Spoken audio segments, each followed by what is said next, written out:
boa tarde, boa noite, eu não sei o horário que você está me assistindo, mas vamos lá, vamos com tudo, vamos para mais uma aula de Geografia. Minha gente, hoje é dia de revisão, certo? Vocês devem pegar o material, todos os dias, né? Todas as aulas de vocês. Eu quero que vocês peguem o material, o livro, o lápis e a caneta, certo? E vão para um local ideal, um local bom, né? Aí perto, aí na mesa, coloca o material em cima da mesa, aí senta, confortável, e vão acompanhando a aula de vocês direitinho, vão fazendo as atividades, participando, ó, com muita dedicação. Eu quero ver vocês caprichando, viu, minha gente? Caprichem. Então, nós vamos aí para a página 48, certo? Migrações, refugiados e diversidade. Então, o mundo todo, a população do mundo todo é marcada por essa diversidade, certo? Por essa diversidade religiosa, étnica, linguística, cultural, entre outras, né, coisas que a gente tem. Então, tudo isso, né, toda essa diversidade existente no mundo todo, é importante e acaba reforçando, isso é uma coisa boa, que reforça a importância de algumas ações, né, que combatam a discriminação. Porque nós sabemos que existe ainda muita discriminação cultural, étnica e várias outras discriminações, né, cor de pele e de qualquer natureza. Uma vez que a diversidade é uma característica constitutiva dos aspectos demográficos do mundo. Então, essa diversidade mundial tem relação a esses movimentos migratórios, sim. Os movimentos migratórios, eles marcam a história de um povo, a história dos povos, né, das nações, porque as pessoas migravam e migram todos os dias para vários países, certo? Para vários lugares. E geralmente em busca de melhores condições de vida, a fuga de guerras, né, fuga de conflitos, fuga, né, saindo daquele local que não está legal, que não está bom para a sobrevivência, e vem buscar uma melhor vida. Então, as pessoas devem sim buscar melhores condições de vida e, além de tudo, tem pessoas que saem porque são expulsos, porque está acontecendo um conflito, acontecendo uma guerra no país de origem, saem em busca de outro país, certo? Aqui nós temos uma imagem, né, refugiados sírios marcham em direção à Áustria após terem sido expulsos da Hungria em 2015. Então, vocês imaginem essa população, né, sendo expulsa de um local, sendo expulsa de um país para o outro e sair daquele país com a mochila nas costas, não poder levar mais nada, certo? Porque está saindo mesmo corrido daquele lugar. Então, tentar agora começar a vida do zero. Então, é um mundo muito complexo, certo? É muito complexo. Então, é um mundo diverso. No mundo todo, certo? A diversidade do modo de vida das pessoas, da população do mundo todo, né, pode ser constatada por inúmeros aspectos, por exemplo, a cultura, a religião, história, artísticos, políticos, econômicos, entre outros aspectos. Né, a gente pode considerar, né, o modo de vida diverso das populações. Então, para a gente conseguir, enxergar, compreender, né, esses aspectos, é interessante fazer essa leitura, fazer essa interpretação, porque você consegue diferenciar cada grupo, né? Você consegue diferenciar a religião do outro, e aí você consegue, sim, estar respeitando, né, a religião, você respeita todo o processo artístico, histórico. Então, é interessante. E que todos esses aspectos, cultura, religião, formam a identidade de um certo grupo, né? A identidade de um certo grupo. Então, é importante que a população comece a ter um olhar diferente, né? Um olhar diferente e um olhar de respeito, um olhar de admiração com esses povos, ok? aqui nós temos, né, um planisfério. Aqui no texto tem falando sobre o idioma. O idioma é outro aspecto muito importante para diferenciar sociedades humanas, pois está relacionado à identidade de certo grupo, além de poder contribuir para a expansão cultural de um determinado país. Para avaliar o grau de influência de um idioma, é preciso levar em conta não apenas o número de falantes de um país, mas seu uso ao redor do planeta. Então, por exemplo, o texto coloca, né, essa questão do idioma. No mandarim, é uma língua, né, mais falada, na verdade, é uma língua que tem um maior número de pessoas, porque, né, que falam essa língua no mundo todo. No mundo todo, por quê, professor? Então, porque a China é o país mais populoso do mundo e eles falam o quê? O mandarim. Então, não quer dizer que o mandarim é uma língua mais conhecida, uma língua que tem influência em todos os países. Não, porque ele é só falado lá na China. Então, ele não tem essa influência, certo? Não, mas porque tem a quantidade de pessoas dentro do seu país que falam, ela acaba sendo a língua mais falada. Por quê? Porque a quantidade de pessoas na China, porque ele é o país mais populoso do mundo. Mas nós temos uma língua, que é a língua internacional, né? É a língua chamada língua internacional, que ela é utilizada em várias áreas, no comércio, na ciência, na tecnologia, turismo, comunicação, que é qual língua? Qual a língua que vocês estudam no colégio, a não ser o português? É o inglês, certo? É a língua que vocês falam no colégio, que vocês estudam no colégio, é o inglês. Quando vocês compram um produto, né, que tem alguma coisa de montar, que tem né, aquele manual, aí vocês têm o manual em português e tem um manual em inglês. E alguns manuais hoje já estão vindo com o espanhol, certo? Então, por isso que ela é uma língua considerada a língua internacional. Porque se, por exemplo, Maria vai, né? Maria e Beatriz vai de Itabaianinha para os Estados Unidos. É necessário que tenha o inglês, eles sabem falar inglês. Como é que vai se comunicar com as pessoas de lá? Né? E aí fica mais fácil com o inglês. Então, se Maria vai para, deixa eu ver aqui, um país para a Itália, então é necessário que ela saiba o inglês. Porque o português lá, ela pode falar só se for com um brasileiro, que ela encontra lá, uma brasileira lá, mas ela tem que saber o inglês. Então, por isso que ela é chamada, o inglês é considerado uma língua internacional. Ok? Olha o que eu falei. Aqui está no gráfico o que eu falei, olha. Então, aqui é o mandarim, olha, ele está em primeiro lugar. Por quê? Por causa da população da China, que é extremamente populosa. Então, a China é o país mais populoso do mundo. Então, por isso que nós temos uma grande quantidade de pessoas que falam mandarim, porque eles todos são praticamente da China. E o inglês, ela está em segundo lugar, o inglês, terceiro lugar, o espanhol. Lembra que eu falei? Então, o primeiro lugar vai ter o mandarim, mas ela não é considerada uma língua internacional, porque é só falado lá na China, e o inglês, sim, é uma língua internacional, porque não é só lá na China, em todos os países do mundo, se você chega, se você sabe falar o inglês, você consegue desenvolver bem, você consegue uma comunicação com maior facilidade, certo? Então, passo para diversidade étnica e cultural. Então, nós temos aqui todo esse processo, né, de globalização, vem ampliando, né, esses movimentos migratórios e vem ampliando também a diversidade étnica e cultural no mundo. Então, pessoas que vêm de outros países, que vêm trazendo suas tradições, seus modos de vida, seus costumes, né, sua cultura, suas referências, símbolos próprios. Então, traz essa troca, certo, de cultura, traz essa coisa boa de você saber como é que o outro é. Por exemplo, se você mora lá na Rua do Bisbarreto, em Itabaianinha, certo? Mas chega uma pessoa para morar lá na Rua do Bisbarreto, uma pessoa que vem da China.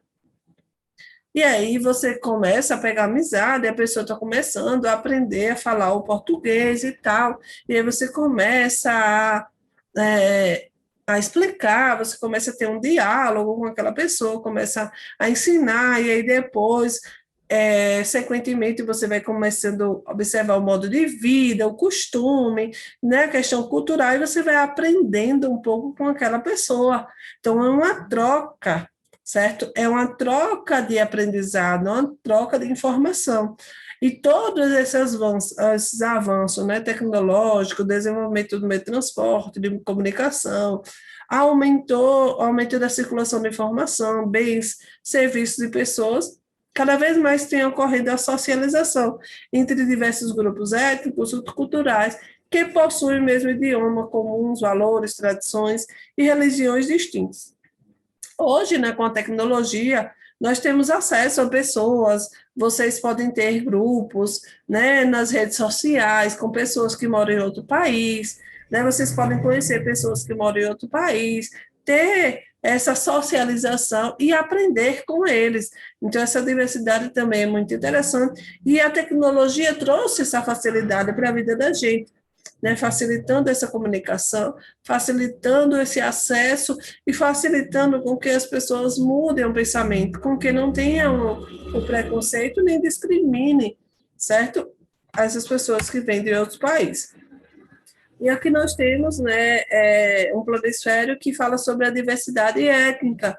Então, vocês observam aí o grau de diversidade étnica presente em diversos territórios, no nosso território. Então, o Brasil, o país, né, o Brasil está entre os países mais etnicamente diversos do mundo.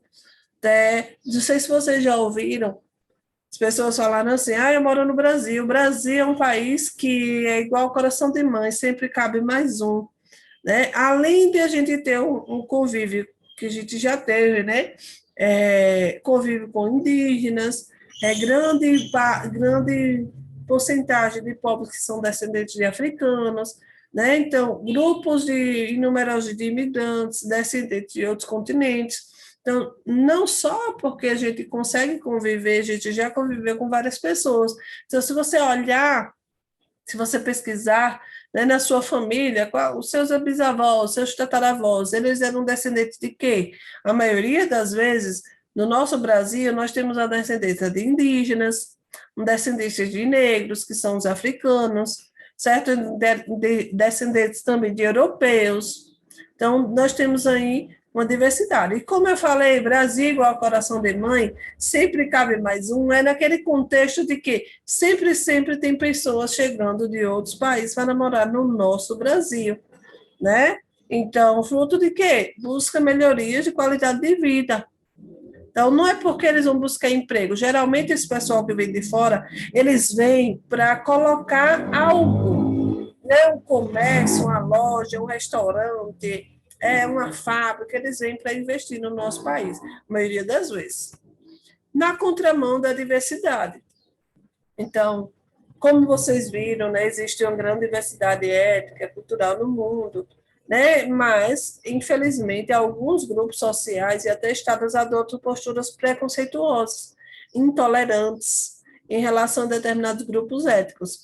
Então, existe muito esse problema ainda de preconceito e intolerância, né, que vem ganhando aí força nos países, principalmente no continente europeu, que é a xenofobia. A xenofobia é o quê? É um sentimento de ódio, aversão a cidadão que vem do estrangeiro, as pessoas que vêm do estrangeiro.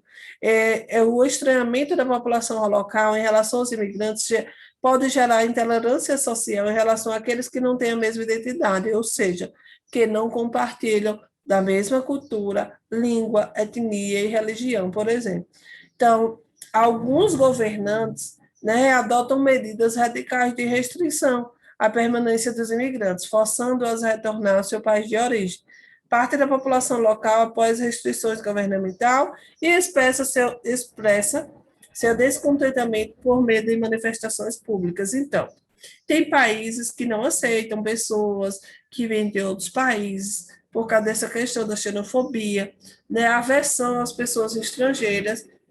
Então, causa essa intolerância. Então, nós tem muitos países que têm muita questão da intolerância ainda, do não respeito com as pessoas, né, os chamados estrangeiros, muito preconceito ainda. E o que é que acontece? Pessoas que são daquele país, eles começam a fazer manifestação, né, buscando aí com que essas pessoas, né, sejam mandadas para os seus países de origem. Eles alegam que a permanência dos imigrantes no país agrava os problemas urbanos, a situação econômica do país. Então, é complicado e eles dão outra justificativa. Outra justificativa, eles dizem que quando o estrangeiro chega, toma o emprego deles. Mas a verdade não é, né? Porque o estrangeiro, na maioria das vezes, quando ele chega lá em um país, em outro país, ele vai para serviços mais simples, porque ele tem que começar de baixo. Geralmente eles vão, né, eles vão para as mulheres para ser babá, elas vão para trabalhar como camareiras, né? E aí tem toda ainda essa questão, né, desse preconceito, dessa intolerância que não deveria existir, né? Não deveria existir, mas a gente percebe que ainda é frequente e que ainda tem pessoas que morrem, né, dentro dessas situações por causa do preconceito, né, da intolerância. E aí nós temos as migrações, né? As migrações, elas são frequentes, são diárias, né? Então, esse movimento acontece todos os dias. Esse movimento de entrada, esses são chamados de imigrantes, saída, imigrantes. Então, por exemplo, se chega uma pessoa que mora lá na China, lá na rua Capitão Fontes, certo? E aí, essa pessoa, quando chega no nosso país, ela é o quê? Imigrante. Ela entrou no nosso país. E quando ela sai de lá da China, ela é o quê? Imigrante, certo? Então, entrada em um país, imigrante. Saída de um país, imigrante. Então, por isso que as pessoas falam assim, olha, chegou um imigrante, tem um imigrante no nosso país, né? Então, esse fluxo migratório até o século XIX. Então, minha gente, é de muito tempo, desde lá a história, da pré-história, ao longo do tempo, acontecem as migrações. As migrações têm fatores históricos, social, político e territorial. E, como eu já falei, questões econômicas mesmo. Então, por exemplo, vocês jovens vão, né, vocês estão estudando, vocês estão no 8º ano, já vocês vão para o ensino médio, e assim que vocês concluírem o ensino médio, vocês vão buscar, certo, uma faculdade. E aí vocês vão migrar para onde? Vocês vão migrar para Aracaju, né? Vocês vão começar a fazer a faculdade geralmente em Aracaju. Então, vocês podem fazer uma migração diária, todos os dias e voltar, ou vocês podem fazer uma migração, né, temporária, que vocês passam um tempo e depois retornam para a cidade de origem. Então, ao longo da nossa vida, nós vamos estar migrando sempre. E aqui nós temos uma rota de povoamento da América, é um planisfério, prováveis rotas. Então, eles saíam da Ásia, eles iam para a Oceania, eles saíam da Ásia, eles iam para a América do Norte, eles iam para a América do Sul, eles iam para a África, eles iam para a Europa. Então, foi todo esse fluxo migratório que ocorreu, né, no contexto do colonialismo europeu. As potências, elas migravam de um país para o outro para, né, colonizar, para conhecer, para explorar, etc. E aqui nós temos fluxos migratórios do século XIX e início do século XX. Antigamente, as pessoas saíam bastante, certo, da América para a Europa. Então, saía muito para a Europa. E hoje, vocês observam aqui que o fluxo migratório sai da Europa, aqui, olha, Europa, aí nós temos Estados Unidos, um fluxo muito grande, certo? Aí temos Canadá, nós temos Brasil e nós temos Argentina, certo? Nós temos Brasil aqui e nós temos Argentina. Então, agora a Europa está acontecendo o quê? A saída da Europa para onde? Para a América. América do Norte e América do Sul, certo? América do Sul, referência a dois países, Brasil e Argentina, e América do Norte, referência a dois países, Estados Unidos e Canadá, ok? Então, como eu falei aqui, já tem, no texto tem, o fluxo ele se inverte, né? Depois da Segunda Guerra Mundial, a Europa se tornou, né, um dos principais destinos de imigrantes. E aí depois a Europa ela começa a ser o quê? A saída dessas pessoas para ir para os outros países. E agora nós vamos para a nossa atividade, e aí nós vamos para a atividade da página 20. Pronto, essa atividade. Não, pessoal, essa atividade a gente já fez, né? Mas eu vou repetir aqui para vocês. O meu tá aqui, peraí, viu? Foi, a gente já fez essa atividade, então não precisa vocês fazerem, né? A aula de hoje fica sem atividade, vocês ficam aí livres, tranquilos, não precisa fazer atividade, porque essa atividade a gente já fez, certo? Então, página 60, mas quem não fez, está aí a atividade, vocês façam aí direitinho, por favor, agora. Quem não fez, quem já fez, melhor ainda. E aqui é aquela questão pessoal. Quem já fez, está tranquilo. Quem não fez, faça. E lembre de entregar ao seu professor, certo? Um abraço, fiquem com Deus. Tchau, tchau.